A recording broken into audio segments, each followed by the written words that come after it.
Hello, everyone. Welcome and thank you for tuning into today's webinar.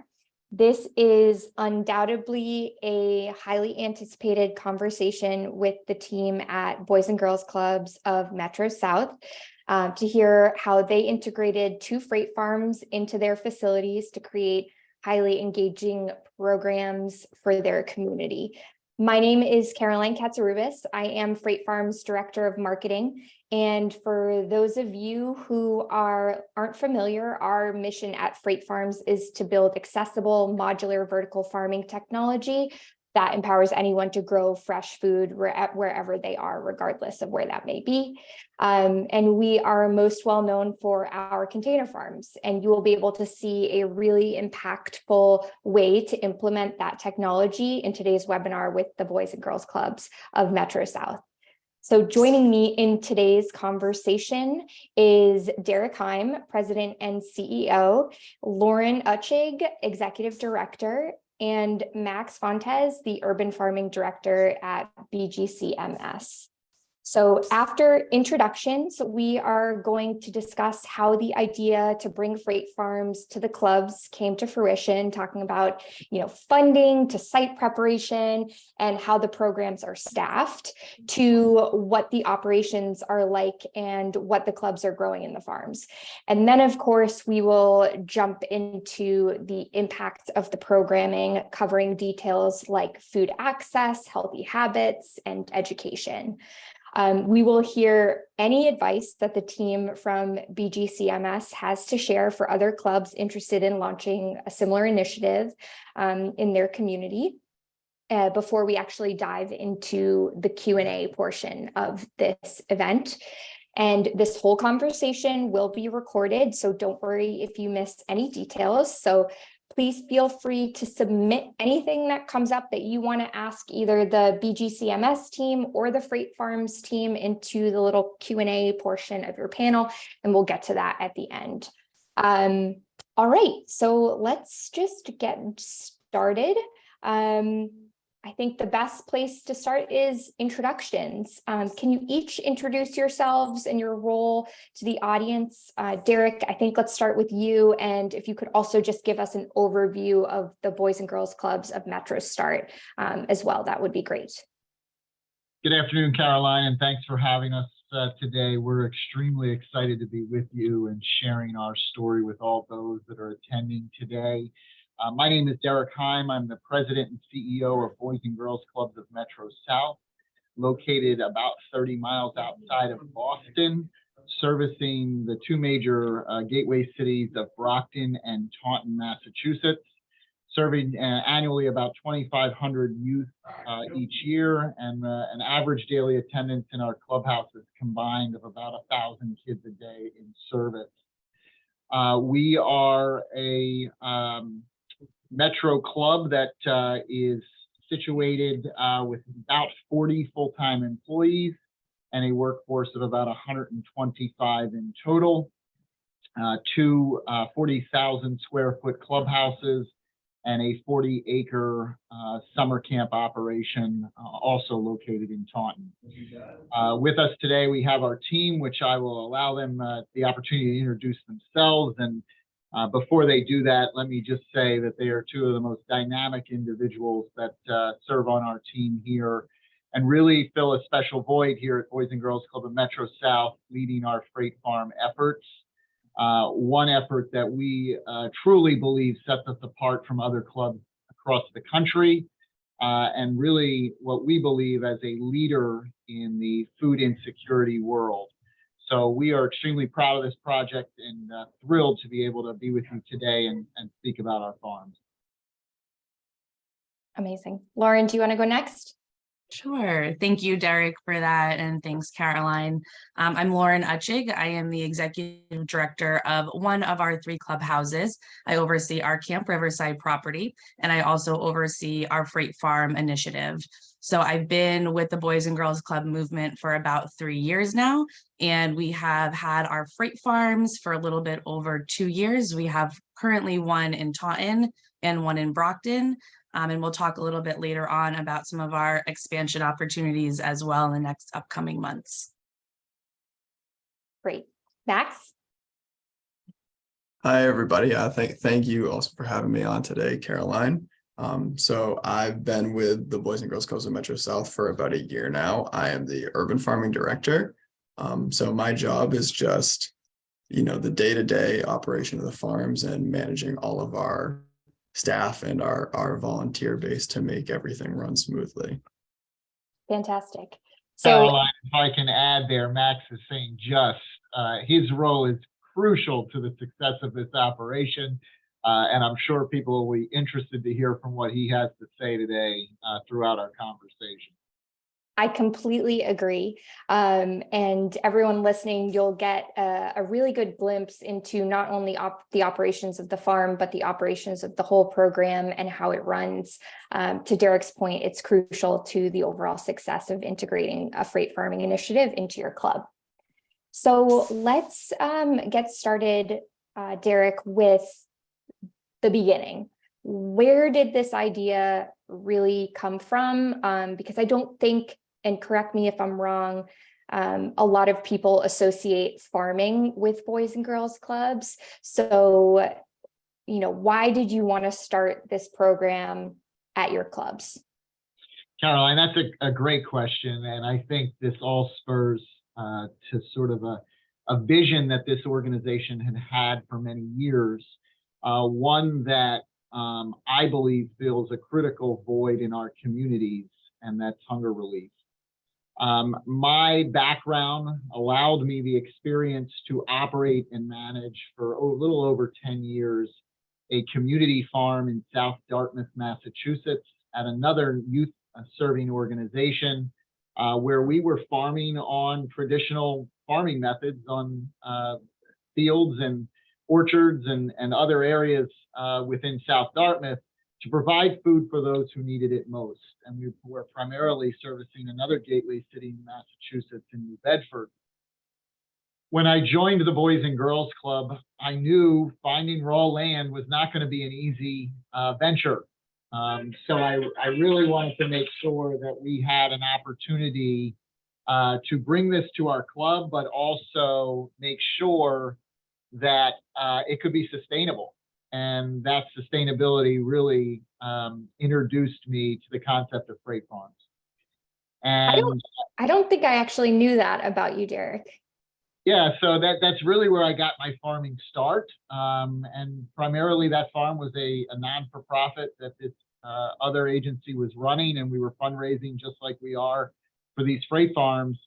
So the work tied together nicely. But boy, it was also really interesting to me because we were providing meals every night in our Boys and Girls Clubs. And I said, what better way than buying our produce to be able to produce it ourselves? And that spawned our dream. And COVID had some silver linings. COVID provided us an opportunity to find some funding that we might not have found elsewhere. And it really sort of created the flywheel to move our freight farms forward.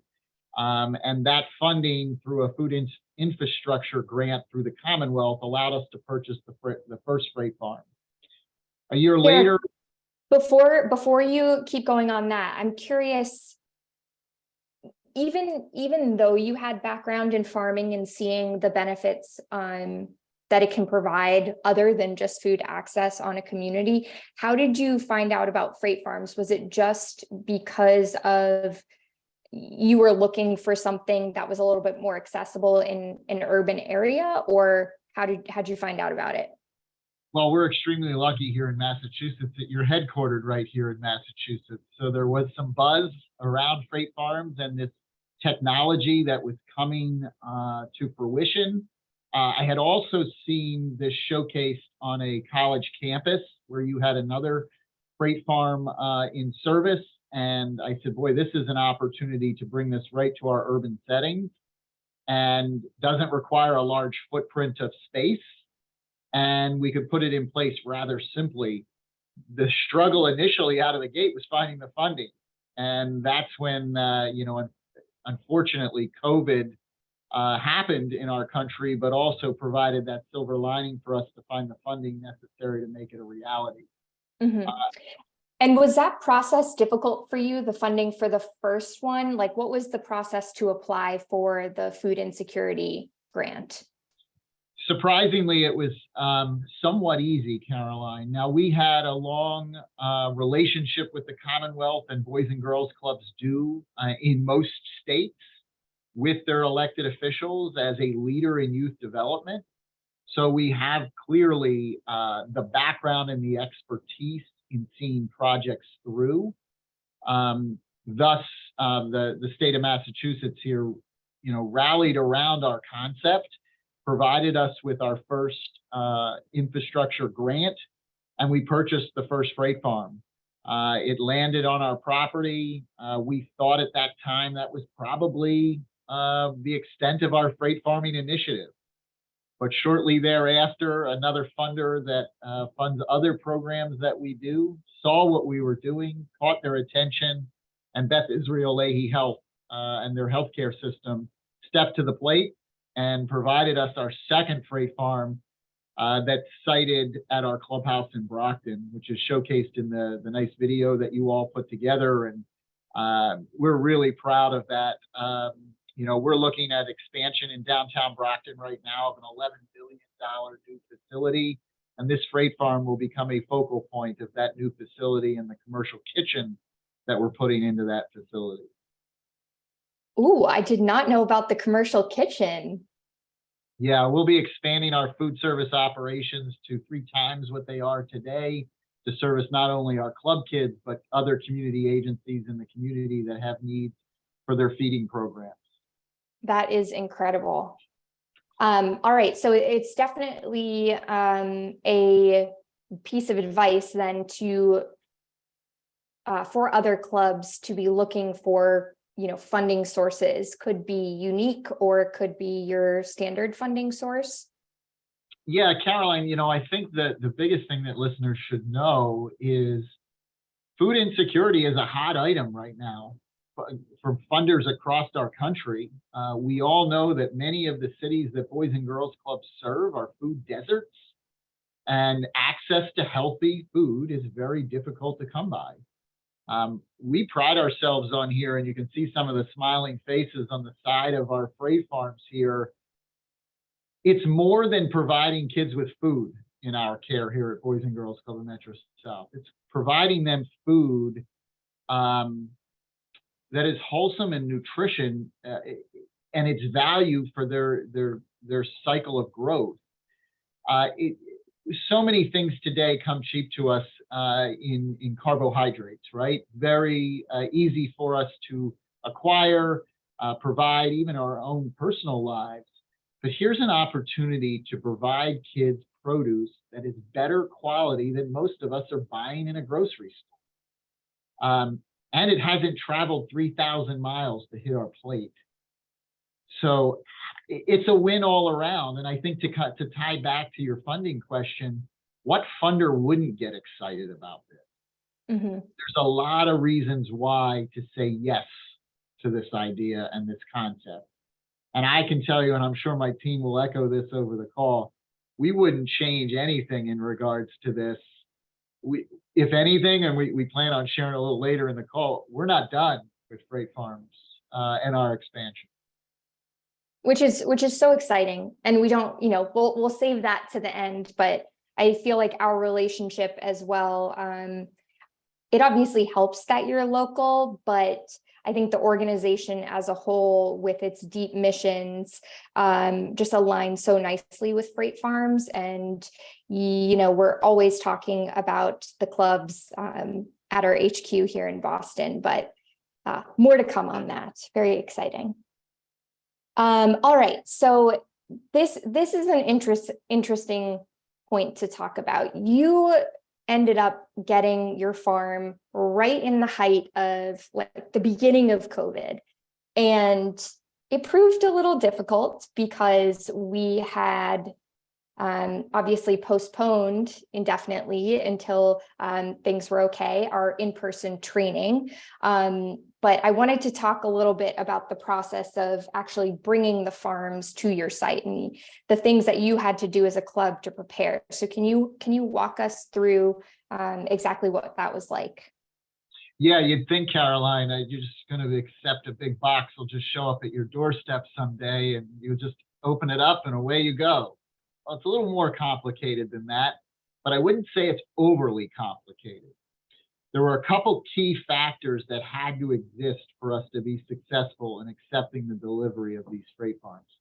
First and foremost, an area or a site that would be conducive for a container of this size, right?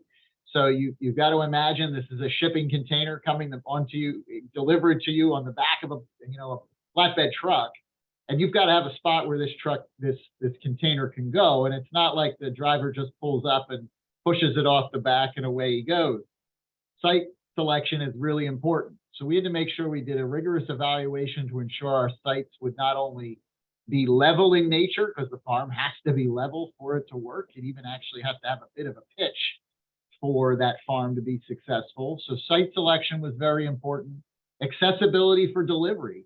We had one site where the truck was able to back right up, offload the container, and away he went. We had another site where we had to invest in a crane coming in to lift the container off the truck to set the container in place. And then lastly, the necessary permitting through both cities that we operate in. We had to receive clearance from the building departments for this infrastructure and make sure from there we had the correct electrical and water connections to set up the farm. Now that may all sound daunting, Caroline, and it is a little bit of a lift, but it's not that big of a lift. And if any Boys and Girls Club knows we're resourceful in our ways of doing things. We have, electricians who treat us well, plumbers who treat us well. There's ways to figure out how to make all of this a reality. It really, for water connection, requires a garden hose and a spigot. And for electrical, you do have to have it hardwired, but any local electrician can assist in making that a reality. And from there, go ahead, Caroline. Amy is going to drop the site preparation document in the chat for everyone to, review once this is over. But to Derek's point, it's all doable. You just need to follow the details. Yes, and I will say Freight Farms was very helpful in the entire process of delivery, from ensuring that I was ready, that the site was prepared, that we had an electrician and a plumber lined up. So lots of support there. And I know that Freight Farms is only enhancing that experience for customers as we've provided some feedback along the way to them as well. And they've listened and are adapting and changing each and every day to make sure their customers' needs are met. From the inception and delivery of the unit, from there it was training. And as Caroline mentioned, COVID reared its ugly head during that time for us, and Freight Farms had to slow down on their in-person training. But our staff did have the opportunity to attend some virtual training. But we also took it one step further here, and we found a farmer in Massachusetts who was operating Freight Farms. And for a period of about 18 months, consulted with them through a consulting agreement to assist us in getting our farms up and running and operational.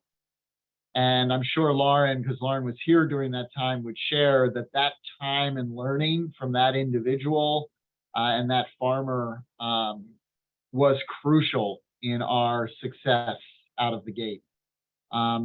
We always knew as an organization that we were eventually going to hire our own full-time employee to manage these.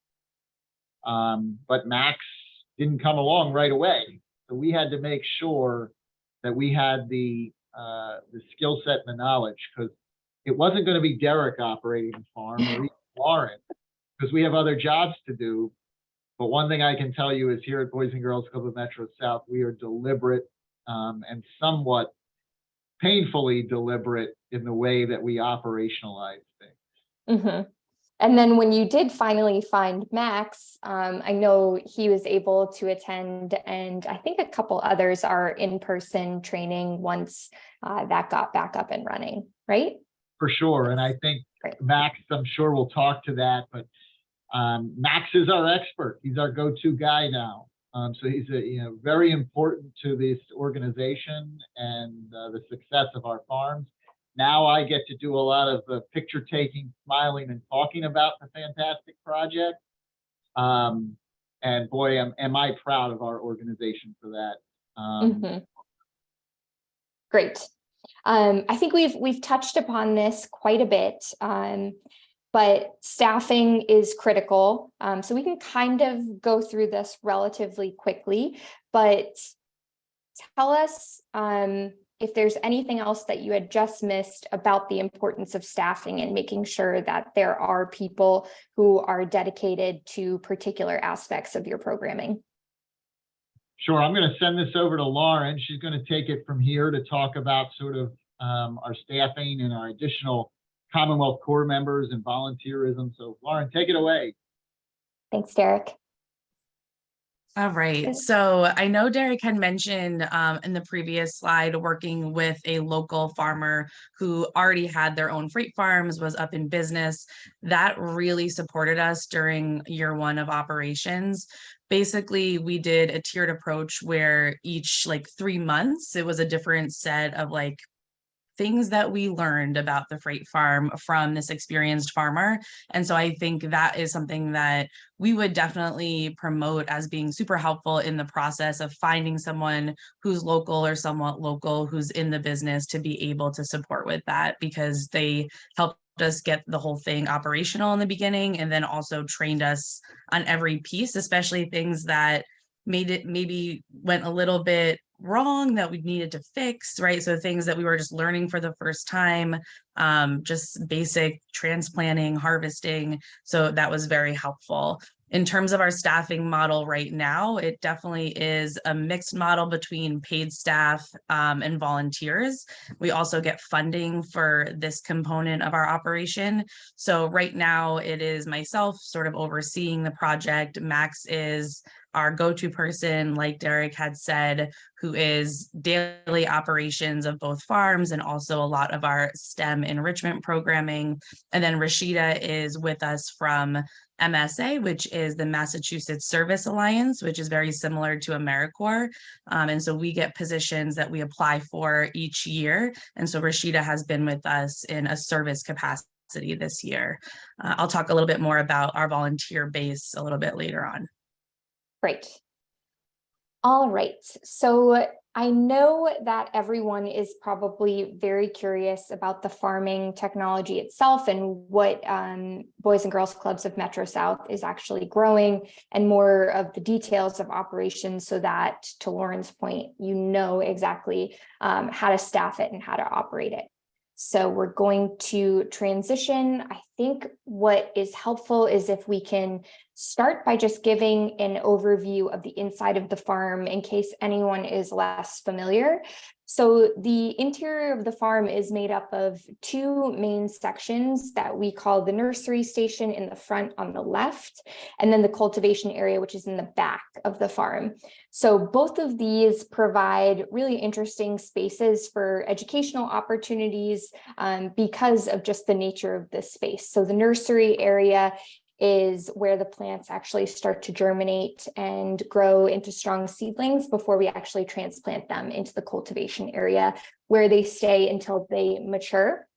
So the cultivation area in particular, those rows that you are seeing are flexible, so they move left to right to create more space for people to actually be standing in there and to be working. So I think one of the questions that I have seen come up are, how many students can fit in the farm at one time?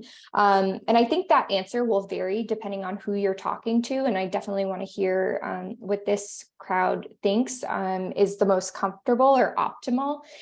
And for us, when we're hosting events, we find that the max, if you're looking to actually learn, is probably around 12. Anything more than that, more of just a tour and overview is better. And any less than that is probably actually pretty optimal for more hands-on opportunities. Max, is there anything you'd like to add, or your own kind kind of observations for the optimal number of people to be in the farm? Yeah, I think you about nailed it, Caroline. I think it definitely is going to range when you're talking about, teenagers and when you're talking about younger kids. When we're working in there with teenagers, we usually stay underneath 8 or so, but when we're bringing our younger 6-7-year-old kids in there, it can be 10, 12 kids easily. Right. So let's talk through what you're actually growing in the farm, Max, and how exactly you came to choose those specific crops. Yeah, sure. So there's really 2 factors that go into my process when I'm choosing what we're going to grow in here. I mean, number 1 is what is tried and true and what we know we're going to get good production numbers out of. And that's going to be lettuce, herbs, and leafy greens. I think we usually fill about 3/4 of our farm up with lettuce, and then we sprinkle in some basil, some parsley, and some kale, collard greens, and that stuff is consistent. It's the same every time. We know we're going to get good harvests out of that. It's very reliable for us. And then the other piece of it is that in the populations that we're serving, we have a very diverse group of people in Brockton that this food is going to, and those people tend to give us requests of not the same lettuce and herbs every time, so then we'll get requests to grow some different peppers. We're getting in our cayenne peppers, and we're getting in our a variety of different stuff that we have in there now. Then we'll get requests to grow Asian greens from another population. We have tatsoi and pak choi going on. So those are the 2 main buckets when we're looking at just the populations that we're serving. And then we also like to have a couple of things here and there. As you can see, the green beans, we tried working on some strawberries, just that when we get the kids in the farm, they'll get excited about it. And they can go up, sample little stuff here and there off of the walls, and it's one of those things that the kids get really excited about. I can also just insert here, we did try growing, or we succeeded in growing a few different types of tea in the farm. Came from our MSA service member. That was something that she was really passionate about trying. We did, as you can see down here, we tried chamomile, hibiscus. We also did lemon balm. We did a few different kinds of mint. And that's a great example of how diverse this project can be and how many different areas you can hit, because she can, come into the farm, plant the seeds, transplant them up onto the wall, harvest that tea with the kids, but then she can also teach them how to dry it and teach them how to actually make tea, outside of the classroom in the kitchen. And it can be, that can be a multi-day lesson. Yeah. Max, this is a really embarrassing question from myself. How does tea grow? Yeah, well, tea grows just the same as everything else does. There's, lemon balm is really an herb. Mint is the same thing. It's really an herb. When you're talking about hibiscus and chamomile, you're looking for the flowers. So those ones take a lot longer to grow. But it's really the process that we have to grow the tea in the farm. It's no different than anything else. The only difference that you're looking at is, something like hibiscus that grows a lot larger. You're going to space it out more on the wall, and you're going to make sure it has more time to grow. Awesome. And since you're in there arguably the most, how do you think it tastes? Everything, for that matter, not just the tea. Oh yeah. So it's interesting because every crop has its own little taste that's a little bit different than the stuff that you're growing outside. With specific crops, lettuce especially, I notice a stronger flavor than I do with stuff outside. I think because the nutrients are so directly available to it, it adds a little bit more flavor there. When like those peppers that you see up on the screen there, those are really spicy peppers, and they taste just like a normal banana pepper or something you would have outside of that. The green beans, it's the same thing. Yeah, for the most part, I notice a little bit stronger of a flavor for everything, but that's really it. Awesome. That is so exciting. I know a lot of people who haven't been able to taste the produce are probably very curious what it's like. So let's talk about your actual job. Take us through what your average day or week looks like in the farm. Yeah, sure. So for me now, I don't do nearly as much in-farm harvesting, seeding, and all of that stuff as I used to. That's because in my time here, we've been able to build up a very strong volunteer base, as well as our MSA, and we have co-op students that work at our Taunton farm, and they're able to take most of that. I'll supplement in here and there as needed, but that's rarely adds up to more than 10 hours a week for me. Then, the rest of that time, my biggest direct impact on the farms is kind of that oversight and the maintenance role. And it's important to note that there's a whole lot of components to making these farms work. There's going to be little bits and pieces that need a tweak, or that you need to swap out a part here and there, and that, just familiarizing yourself with all of that and getting those parts ready, sourcing them and everything, that's a significant part of my job as well. And then, yeah, there's of course the just natural oversight component, overseeing our staff members. That's probably another 10 hours, and then that leaves me 10 hours or so to work through all of the curriculum, to teach lessons. When I'm in there with our teens or our preteens or different groups of kids, it's not as heavy of a focus on farm work. It's more about, trying to teach these kids about how plants grow, about the science behind everything that's going on in here. And yeah, so, designing lessons for them and then delivering those lessons, that's about another 25% of the job for me. Great. I think that definitely paints the picture for the audience on how important it is to have a farm manager overseeing the operations of everything, because like you mentioned, it's a complex piece of technology that, the proper maintenance is required in order to make sure that it is working properly over the course of time that you're using it. So that was very helpful. Thank you. All right. Now, what I believe a lot of folks are also very excited to hear about is the impact that these farms and this programming is actually having on your club community, because you're doing such amazing things with them. So Lauren, would you mind giving us an overview of all of the variety of programming that is kind of going into or kind of spurring out of the farms that you have on site?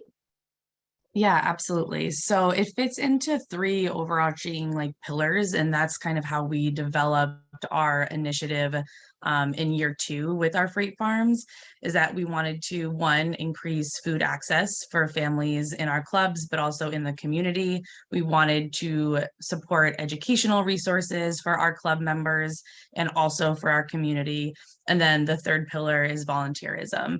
So the subsequent programs and food access, STEM, all of that I'm going to speak on a little bit really falls within those 3 pillars, which we worked with Derek and just our team at BGCMS to develop what the goals were there. Fantastic. All right, so we've definitely talked about this a little bit so far, but I think grounding everyone in what food access looks like in your community that you're serving at the moment would be very helpful. Sure. So our feeding program internally for our club members is called Kids Cafe. And so we served over 100,000 meals last year through this program. And we are continuing to do that on a regular basis. And this year we've added fresh salad bars to both of our clubhouses. So that's something that our members have access to every day. Another piece of that is through our Freight Farm Family Market, which is run out of our Brockton Clubhouse on a monthly basis, where we partner with the Greater Boston Food Bank to provide families with 2 bags of groceries, consistent of things from the farm, but also other items. And then they're able to take that with a nutritious recipe, they'll take that home with them and do that together as a family. So we serve about 50 families that are current club family members through that program each month. And then we also have a series of partnerships. So those partnerships, we have about 10 partners that we work with between Brockton and Taunton and some surrounding areas. And so we work with them on a monthly basis, and we serve over 800 people through those partnerships, all donated from, food from our freight farms. Great. I'm just curious, what are the reactions that you've gotten from any of your community members since integrating the produce from the farms, if any? Yeah, I mean, our biggest reaction is there more? Right? Can we have more? Can we have access to more? I think we've seen a lot in the past couple of years at some of our local pantries that just fresh items are not available. And so to partner with these folks has been instrumental in them getting that out into the community. So I think that's been the biggest thing, is that they're giving us feedback on what they want to see for us to produce, and then also just more of it. So there's definitely a need that we're filling. That's amazing. Great. All right, so let's transition also to the healthy habits. How has the farming program impacted kids' understanding of their food, their health, and their eating choices? And I definitely saw this in the Q&A box already as well. Yeah, so I think it gives just a little bit more of an ownership for our members to be able to say that I planted this seed, I saw it grow, and now I'm eating it on my plate. We have definitely had a lot of our members comment in the salad bar line about the fact that they grew that. And I think, a big part of working with our youth is to understand where their food is coming from. And there's such a gap in that understanding that I feel like we're doing lots of work in that, so that they can directly see that a seed, it can start as a seed and end up on their plate. And I think that connection for a lot of our members was not made before their involvement in the farm.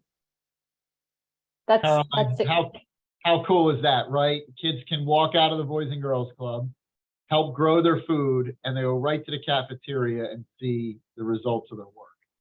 It doesn't come any more full cycle there. And if you add one more layer to that, to the STEM and the educational knowledge that they're gaining, that's what Boys and Girls Clubs do. That's why it's so powerful in the communities that we are serving. We're filling some really crucial voids here, really crucial voids. And not only filling voids, but elevating the access as well, because it's not necessarily just access to any type of produce. It's access to like the highest quality, freshest, locally grown, which usually comes at a massive premium and is inaccessible to the many. Not to mention, geographically being inaccessible just from a season standpoint, but you go from increasing access to increasing access, and it is high quality, locally grown. Yeah, and look, we had this team, not this team, but other members of our team who said to us, "Oh, the kids will never eat salad." And we said, malarkey. That's malarkey. The reality of it is you give children an opportunity to pick and learn, they will try. Now, it might come with 10 pounds of ranch dressing on it, but they're eating greens. They're eating healthy food. It's not a box of macaroni. There's a big difference here. And boy, if anything that I'm really proud of, it's that we're providing kids with healthy options.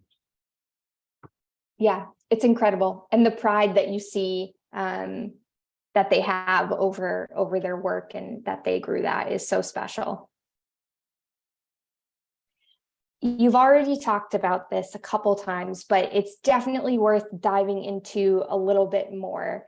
You very intentionally decided to conduct STEM programming in the farms to help kids reach their potential. So what STEM related activities are you conducting in the farm?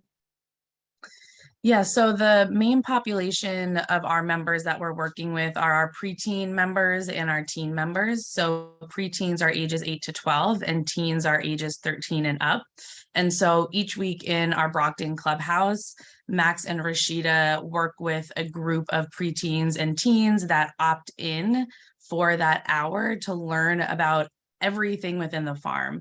Our Brockton farm luckily is literally steps outside of our Brockton clubhouse. So the kids are able to walk outside, get in the farm, and whether the project is seeding, transplanting, harvesting, cleaning up some of the, crops in there, cleaning, there's all of the pieces of it, including some of the software components are what they're learning. We primarily work with our Keystone group, which is a service group of teens. And so they come in there once a week as well. Then they also are the ones that run our family market each month.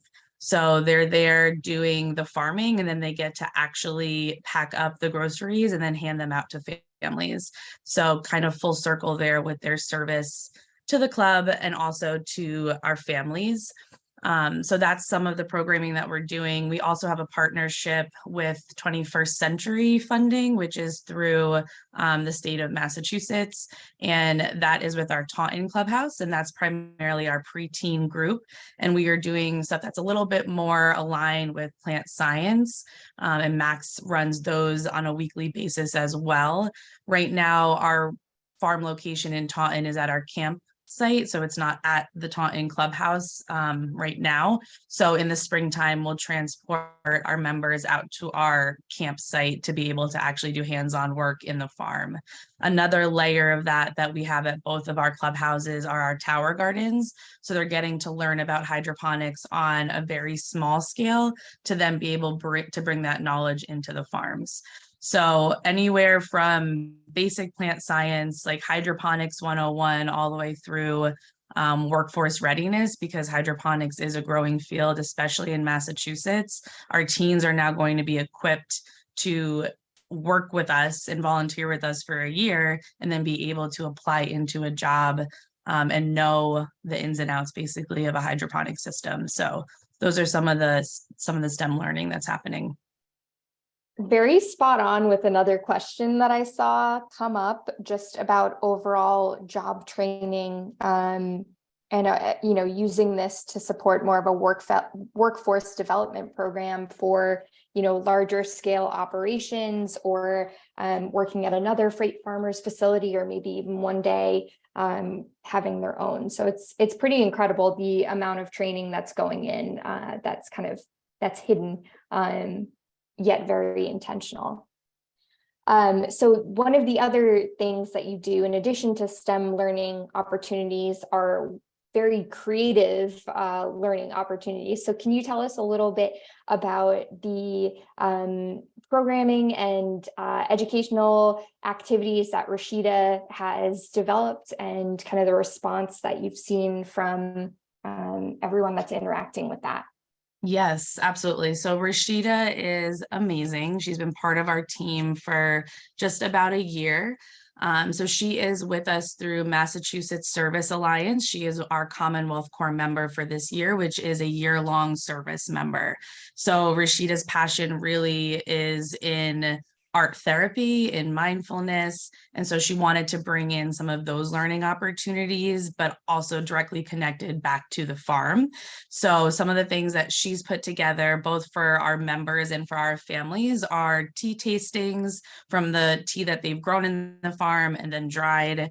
They've done yoga and mindfulness sessions, which is something that's a little bit newer for us, but Rashida brought in something that's called Wave. And so she's able to hook that up and get the sound waves from the plants that are growing, which turns into music. And so they've used that at some of their yoga and mindfulness sessions. And we're going to be tapping into that a little bit more this upcoming summer. And then they've also been able to make things such as candles or just do paintings around what are they feeling when they look at some of like the farm elements, or if they're outside near the flower beds. So those opportunities have also been able to be brought to our Brockton members this year. I was totally just caught off guard by the sound waves and making music out of the plants. Yeah, it's pretty We'll incredible. be sure to send it to you. It's pretty incredible. Please, yes. I'm just like, I don't know how we haven't found out about that. You all are doing such creative things with your farms. I feel like I learn something new every single time I talk to you. Yeah, and that was really driven by Rashida's passions. And I think that that's part of like the opportunity with the farms, is that it is a newer initiative, but we're really looking to our staff, our volunteers, and our members to develop where we're going with them. And so this was something that definitely came directly out of being able to be open to lots of different ideas about what the farms could do for the clubhouse. Incredible. All right. Talk to us about the opportunities for community members. How do volunteers kind of help out and enhance your farming operation? We've already talked about it a little bit. Yeah, let's just start there. Yeah, so we were talking about our staffing model earlier. So Max is our full-time farm manager, farm director, and then we have all of these different pieces that build out our farmhand base, essentially. So for our MSA member, our Commonwealth Corps member, that is one service member position each year that we have to apply for. But that position is really about overall volunteer management and program development. And then we have our co-op students. So we work with a local high school and we bring on 3 co-op students who are seniors. They're biotech, they're on the biotech pathway within their high school. So they come in and they do about 30 hours every other week with us. And we also partner with Mass Life Sciences to be able to support the funding that's required to pay those co-op students. Outside of that, we also work with 2 high school groups. So we have a local charter school that we work with. We work with their service class. So they come out 2 times a week and they're doing work directly related to the farm, but also the community and how they're going to be doing service projects to support the community in Brockton. And then we also work with our vocational life skills group from the district. So that's a group of 18 to 24-year-olds that comes in twice a week that also supports in the farm. Outside of that, we do also have just regular community members or guardians and parents of club members or board members that also give their time and support as well. Amazing. And I'm curious, out of all of these groups of people, from volunteers to students, what are their responses to the farms? I mean, amazement in the beginning, right? And I think a lot of people haven't seen this, or if they've seen pictures, it's like, okay, this is way different seeing it in person and actually getting to be part of operationalizing it. I think that's the biggest thing. And they're just so surprised with how much food can be produced within each farm. And they don't know, they're like, where is all this going? Where does it go to support the community? So we get to really talk about that as well, which is great. And then that opens up other connections and partnerships and networking. So that has been really instrumental in the growth of our initiative too. Great. All right, so let's talk about future plans. I think we alluded to a few things in the beginning, but I think there are so many different opportunities for continued growth with Boys and Girls Clubs of Metro South. So if you can give us any insight or teasers as to what we can expect from you all in the future. Yeah, Caroline, I think for us, it's where else can we go, right? We're so proud of this work and what we're doing, but we realize the need continues to grow each and every day in our communities. As Lauren mentioned earlier, the question of how can I get more? How can our local food pantry receive additional assistance? And I think what, one piece that we may not have shared is, yes, we grow a lot of food here, and we'll never use the amount of food that we grow in our farms within our own program. And that's where we're outsourcing this food to other emergency feeding programs in both cities that we serve. And we will continue to do that. It has been my vision from the inception of Freight Farms that this is not a program to produce revenue for our organization.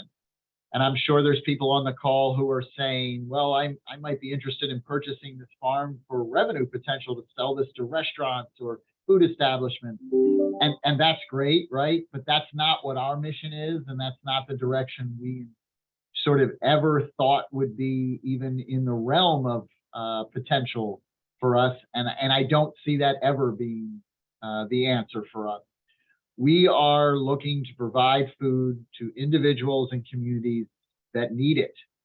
And we will continue to do that until that that void is filled. And I think we all can agree that not sure we alone at Boys and Girls Club of Metro South are ever going to close that gap, right? Future for us is we are getting ready to sign a contract on our third freight farm and site our third farm in our organization. Who knows, maybe one day we'll be operating 10 of these units. I don't know. I can tell you right now, our funders are excited about it. Our staff team is doing an amazing job, and the possibilities are endless. We're taking delivery next week on a brand new vehicle that has been retrofitted to provide our Freight Farm distribution truck, which is refrigerated, and the greens will be packed into this truck, go to local communities, senior centers, council on aging, open the doors up and provide it free to residents in need. And Max and his team are working to mobilize this. This has been a long-term sort of thought process for us. We knew that we could grow food, but now we have to get it to people who need it, because sometimes access is a barrier. And we know for a lot of our emergency partners and feeding programs, they don't have the vehicle to get the food to their pantry.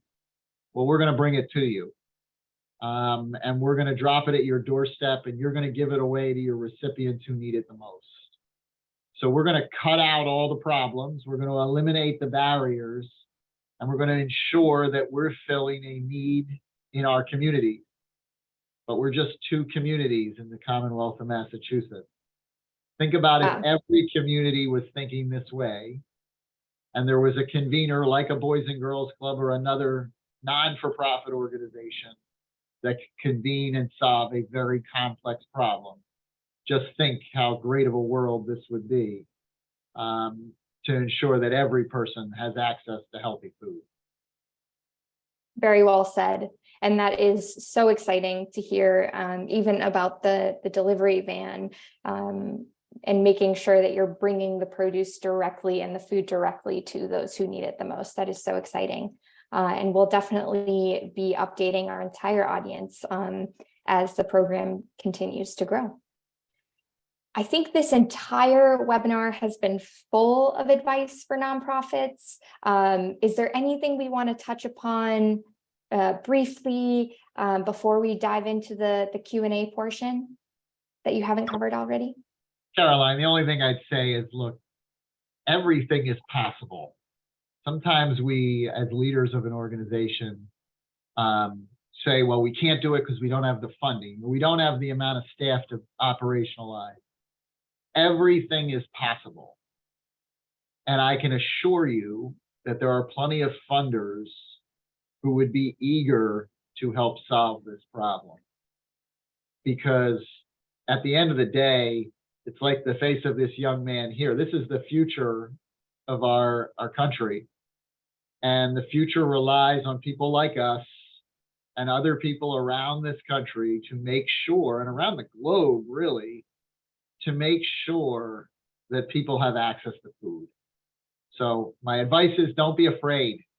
Be bold, be a visionary, and just take it on. I feel like I'm about to just come work for a Boys and Girls Club on these programs. This is so exciting. It's inspirational, really.